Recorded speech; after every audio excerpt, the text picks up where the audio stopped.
Om Swastiastu. Perkenalkan, nama saya Luffy Kirinata dengan NIM 221101003 dari BK semester 6. Baik, di sini saya akan memandu tes intelijensi yang dimana ada persiapan. Di dalam persiapan ini yaitu ada pemilihan tes, di mana pilihlah tes yang sesuai dengan tujuan dan karakteristik peserta didik. Lalu ada pengaturan lingkungan, di mana siapkan ruangan yang tenang dan nyaman, bebas dari gangguan dan pencahayaan yang baik. Lalu ada peralatan, siapkan semua bahan dan peralatan yang diperlukan seperti kertas, pensil, dan alat bantu lainnya. Lalu yang kedua, kita harus menjelaskan kepada peserta didik, di mana terdapat informasi awal, memberikan penjelasan tentang tujuan tes, jenis tes, dan pentingnya kejujuran dalam menjawab soal ini. Lalu terdapat instruksi, menjelaskan prosedur pelaksanaan tes termasuk waktu yang tersedia dan cara menjawab soal. Nah, cara memandunya seperti ini. Baik, lihatlah LJK intelijensi yang sudah dibagikan. Sudah? Lalu, hati-hati dalam mengerjakan karena tidak boleh berisi tips X atau hal lainnya yang membuat jawaban susah untuk dibaca.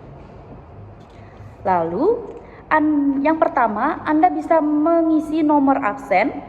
Misalnya, mengisi nomor absen dengan cara menghitamkan lingkaran sesuai dengan absen Anda.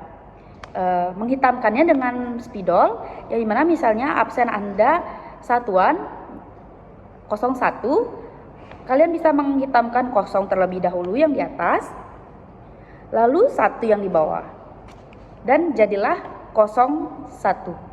Lalu jika absen Anda puluhan, misalnya 12, Anda bisa menghitamkan 1 terlebih dahulu, lalu di bawahnya 2-nya dihitamkan. Baik, untuk selanjutnya bisa melihat kolom umur. Nah, kolom umur pengisiannya sama seperti kolom absen. Selanjutnya bisa mengisi identitas seperti nama, sekolah, kelas, dan tanggal tes. Baik, untuk mengisi identitas ini kita menggunakan huruf kapital. Nah, lalu terdapat LJK intelijensi, di mana terdapat set A, B, C, D, dan E. Terdapat 5 set.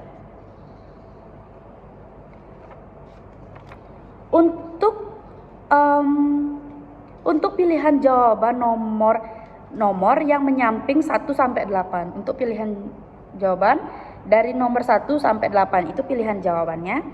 Lalu untuk nomor soal yaitu menurun seperti 1 sampai 12. Ini yang dinamakan nomor soal. Lalu untuk set A sampai D, untuk satu setnya yaitu terdapat waktu pengerjaan selama 6 menit, dan untuk set E dikerjakan selama 12 menit.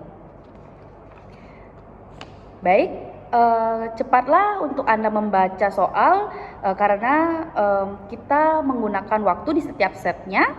Nah, semua jawaban harus terisi sampai tuntas dan lengkap. Jangan sampai ada kekosongan jawaban dengan diberikannya waktu yang sudah diberikan. Lalu ada tahap pelaksanaan tes di mana terdapat pengawasan. Nah, guru BK atau pengawas akan mengawasi peserta selama tes dan memastikan bahwa mereka mengikuti instruksi dengan benar. Waktu. Pastikan peserta didik mematuhi batasan waktu yang ditentukan untuk setiap bagian tesnya. Dan berilah dukungan minimal, hindari memberikan bantuan atau petunjuk yang dapat mempengaruhi hasil. Baik, selanjutnya ada penanganan setelah tes, di mana terdapat pengumpulan hasil, lalu ada penyimpanan data. Dan kita selanjutnya ada analisis interpretasi, terdapat scoring dan interpretasi, dan selanjutnya yang terakhir ada umpan balik, di mana kita bisa berdiskusi dan terdapat rekomendasi untuk langkah-langkah selanjutnya saat kita melakukan tes. Baik, sekian penjelasan tentang tes intelijensi, cara memandunya saya cukupkan. Saya tutup dengan Parma Santi. Om Santi Santi Om.